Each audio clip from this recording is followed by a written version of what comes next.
I have total 11 years of IT experience across different technologies, and today I am going to talk about big data. This is a kind of buzzword going around the IT industry, so I thought better to have a small discussion around it. So before I discuss about what is big data, let's see what is data. Data is a collection of values, numbers, characters, images, videos, or any unprocessed information stored in your system can be called as data. I have shown a little diagram here. So this is our data, which is just a raw values, and through our application or system, we convert into information, and then it goes to till knowledge, and then further it goes to wisdom. I am not going to talk about wisdom because it's still with human being and human thinking. I am going to talk about only this part, converting data into our information and the knowledge. This phase has always been a challenge. Why so? Because this data is just the raw values and scattered everywhere, and you always needed a best application or best solution that can capture your data and process it so that it can be converted into some useful knowledge that is required to run our business. The more data you store, the more data you can process, you always get the better knowledge. Why? Because you have more values and more facts to compare. But the challenge is the dynamics of this data is keep on changing with the time. What are these dynamics? These dynamics are the volume of the data, the speed of the data, and the variety of the data. If I talk about the volume, and you look around, there are a lot of social networking sites, online retailing, mobile application, and the cameras. They are all contributing to generate a big volume of the data. And earlier, these systems were not there. So now it definitely added a lot of volume. Then I talk about the speed. The speed of generation of data has also increased tremendously because of these things, of all these websites, cameras. The generation and the speed has increased a lot, and the variety of the data. By variety, I mean you will see a different variety of the data now we are generating. If you look at the social networking site and other sites, you will see we have audio, images, text, messages. So because of these dynamics, this application or system needs to be updated which can capture all these dynamics, because the traditional systems we have or the earlier applications we made was unable to process and capture this data because those were not built around these dynamics. Even if you try to scale our system, that is not cost effective at all, or the actual uh, storage cost will be more than actual worth of the data, so we simply ignore the data. But in these days where all applications or systems are more of a data driven is instead of a business driven, and data is a kind of gold mine, because the more data you have, the more information, and more information means more knowledge, and the better knowledge, and you are ahead among all. And you really don't want to ignore the data just because your system is not capable to handle it, or it's not scalable and not cost effective. We we can't control the generation of the data because it will keep on changing as we go through our more and more generation. But we definitely have a control to change how we capture and process our data. So this is the phase where we need a solution which can capture our current generation data. And this current generation data with all these dynamics, I call it a big data. And to capture this big data, we need a solution which is highly scalable, right? Why? Because we are generating a big volume of the data and we want our system to be scalable so that we can add more and more data. We want it reliable, we want it fault tolerant because you don't want to lose your data, and more importantly you want your solution to be more cost effective so that you don't want your storage cost to go up more than the worth of the actual data. So now I will talk about little bit about the traditional system and what is our now new requirement. So what we need now, we really need a solution which is scalable, reliable, fault tolerant,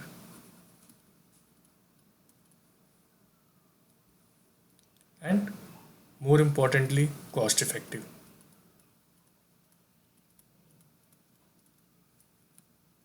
So let's just discuss about our traditional system, or what we are using right now, RDBMS. We are storing our current data here. Okay. Is this scalable? Yes, it is, but not as simple as we think. Because you really can't make it scalable just by adding a disk to our RDBMS. You need to install your database, purchase licenses, then you need to take care about the how you are going to partition your data across the new disk, the load balancing, other configuration as well. And this RDBMS can store only schema data. It is not able to store the unstructured or the web logs or the other type of data. And this one, so in scalable we have difficulty. This is reliable. Yes, it is reliable. Is it fault tolerant? Yes, it is a kind of fault tolerant as well. Is this a cost effective? No. So it is not fulfilling our requirement in these two parameters, at least scalability and cost effectiveness, which is a kind of most important parameter at this point of time, thinking about the volume of the data and the speed of the data, and definitely the variety of the data, because we really can't store audio and the images in our RDBMS table. So now to resolve the problem of this current generation data, which I call it a big data, Hadoop is the solution. Okay, Hadoop is a complete ecosystem, a framework, or a tool that provides you the functionality to handle your current generation data or your big data. Hadoop provides you two things: storage as well as processing. Because you want both the things, you don't want to store all your data and you don't have any logic or any framework or any tool to process the data. So you need both these things if you want to make a solution. So now let's try to understand Hadoop on these four parameters. Is it scalable? Yes, it is highly scalable and very easy to scale out. In Hadoop cluster, just attach a node, install Hadoop, and that's it. The partitioning and other things you really don't need to take care it about. It will be taken care by the framework itself. Is it reliable? Yes, it is very reliable. Is it a fault tolerant? Yes, it provides a fault tolerancy. Is it a cost effective? Yes, it is a very cost effective solution because it doesn't need any high availability machines or high availability nodes. to make a Hadoop cluster. The Hadoop is installed and Hadoop cluster is made of commodity hardwares. By mean of commodity hardware is the laptops or the normal machines that we use in our daily things. And most importantly, Hadoop is Apache open source project which is free to use by anyone, and no one needs any license to use it, which is not the case in our traditional system, because if you want to install Oracle or any other database, then you need to purchase license and uh, support as well. And in Hadoop you really can store anything, any data. It is not just limited to schema data or without schema data. It's just like a file system, the file system we have in our normal computer system, where you can store anything. And this Hadoop provides a very good abstraction of knowledge and the processing, so that you really don't need to worry about how the several gigabytes or terabytes of data is being stored and processed at the back end, because all these things are taken care by the Hadoop framework itself. You just need to concentrate on your programming. Now the next thing is, what is the use case where Hadoop is being really used? So right now this is really being used by the big IT industry like Facebook, Amazon, PayPal, and all the data driven industry like our online retailing also, to run their business.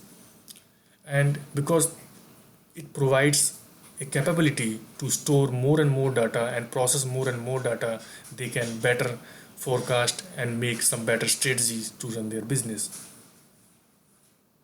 And this is also maybe kind of better replacement for our data warehouse too, because data warehouse is also made up of RDBMS in a denormalized form.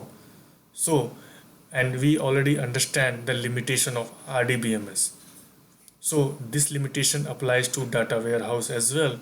So if we are getting a more scalable and more cost effective solution to store our data and process our data, definitely we would be looking for this new system. So gradually this may be, or definitely it will be converted into the Hadoop solution. And I am not talking about the RDBMS transactional data, because RDBMS transactional have a separate set of property and there is a no system close to better than that. So now I would like to discuss few more things. The first thing is why I really need to learn about this Hadoop and why I really need to enter in the world of big data, because this is used across all industry irrespective of IT versus non-IT, because it relates to our data storage and the analysis, and you are really diversifying your career. I have shown a graph here. You can see the percentage wise distribution of the big data usage. So now if we are working in an IT industry, we really can't get into the non-IT world easily, right? Because we have some specialization in our own tools and own technology. But since it relates to the data, which is the basic unit of work, it's being used by across all industry. So we are kind of diversifying our career. And again, you can see the big data market growth definitely, like since 2012 and in 2017, you will see the big difference. The market is growing really fast.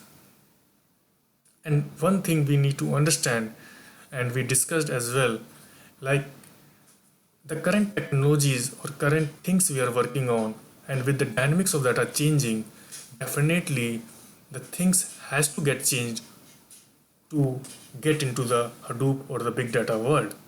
So we also have to change ourselves to get into the big data or into the Hadoop. Otherwise, our system may become legacy with the time.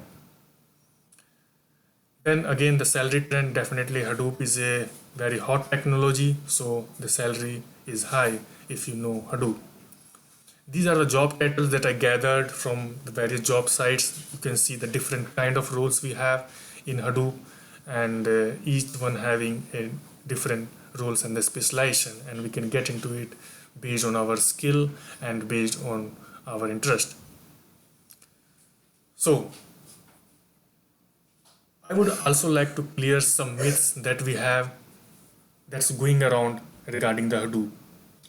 You must have heard this is only for the Java guys, or this is only if you know Java. But this is not true. Hadoop is definitely built in Java, but it's not just Java. It has its own storage system, MapReduce programming, SQL-like interface, Big Latin, NoSQL database, and there are some other tools you can use, machine learning and the real-time processing. So even if you don't know the Java, Hadoop has provided other interfaces to those people who don't know Java. Like if I talk about Hive, Hive provides a interface like a SQL, and through SQL queries you can still work on the Hadoop system, and the backend it's converted into Java code. But you really don't need to understand the Java.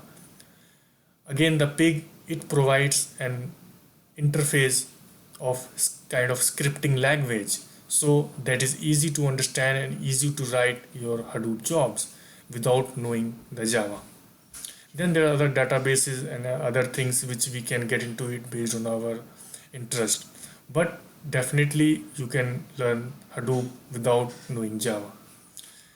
Other I come to know this is difficult to learn. This is also not true. Like if you talk about the entire Hadoop, it is a very big ecosystem, and it's not practically possible to learn all. But we need to understand the the most common components and the tools which are used in our industry. And later on, while you guys start working on, you can learn more into it and dive more into it. And the next question is how I can get a job when I didn't start yet. You can start now.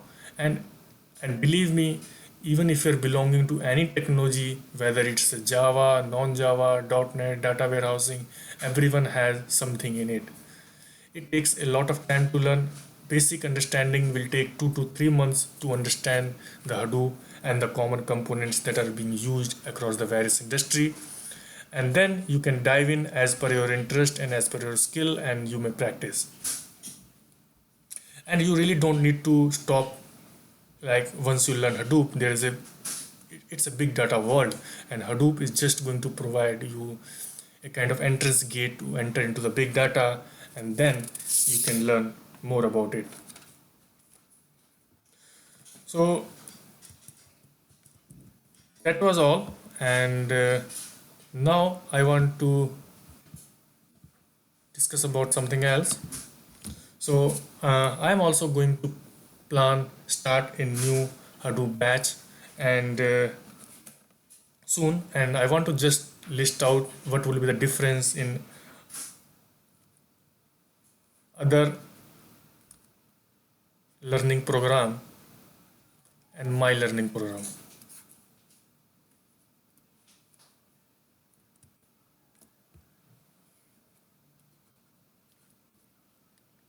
So how my learning would be different than others.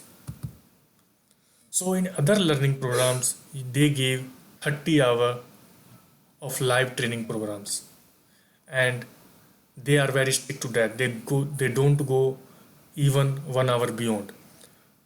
In my learning, you will get 40 to 50 hour of live interactive session. It will be online training, and you can interact directly with me through online. And even it's not limited. If we have some topics left or something is pending, we can stretch that.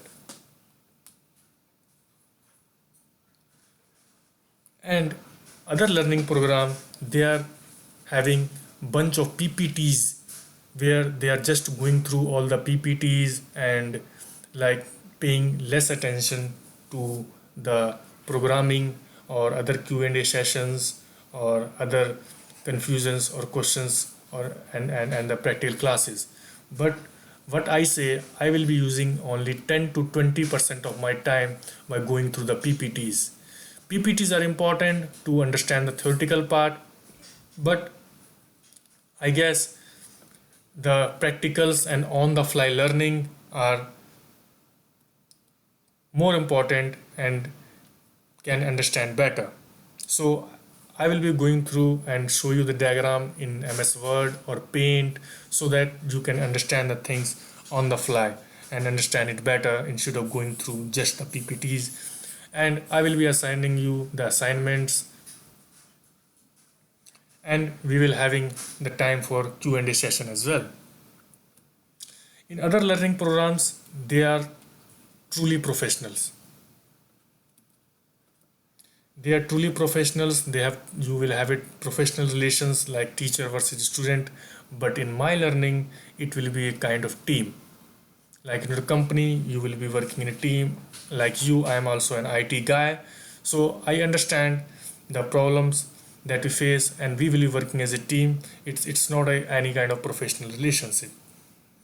Next, they are really very strict with their list of items that they have to complete in like in particular day or in 1 hour. But this is not the case with me. We want to be strict, and we will be flexible because I will be concentrating more on the basics. Because if you understand the basics, then you can do rest of the things yourself. And I don't want to go through the PPTs and want to cover something and just hurry something so that you don't understand it all. So my belief is to cover the topics uh, cover all the topics what other institutes teaches, and with the basics. That will be kind of strategy to understand the basics, architecture and the design. And in my course, I will be covering definitely the big data, how it's different than traditional systems. Then we will be going through the 1.x programming, 2.x, and the map side joining, reduced side joining, counters, aggregated, uh, distributed cache. So we will go through the complete MapReduce course. Then we'll go through the pig, hive, HBase, skew. So we will go through all these things, and after completing this course, definitely you can show 2 years or 3 years of experience and crack your interviews easily. Because with that, we will be also working on the assignments, preparing on the interview questions. We will be more like getting into the big data world and getting a better paid job. So I guess that's all I have for today. And if you have any questions and or anything you need more clarification, you can always contact me at my Gmail address. It's Siddharth 3012 at the rate of gmail.com. And watch out for the space. I will be uploading more and more videos. Thank you, and if you like the videos, please comment. Thanks all. Bye bye.